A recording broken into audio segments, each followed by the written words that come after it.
Hi everybody, Neil here from Cedarville Car Clinic. Today we're talking about air filters and checking them on this 2020 Honda Civic.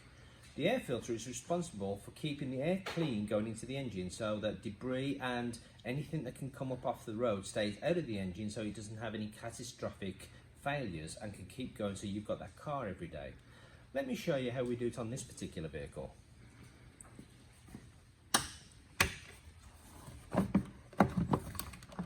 Oh, that's a little tight there. There we go. Now on this particular vehicle, it looks like it hasn't been changed too long ago. It's got a little debris in here, but it's something that we just maintain and look right now and replace it maybe once a year. What a new one looks like, let me just show you. You can see how it looks a little whiter and cleaner, but this one's not very old, so this one's good for now. This can be done in your driveway, but if you feel not confident on being able to do it, your local mechanic like us would be happy to help you. Ta-ra for now.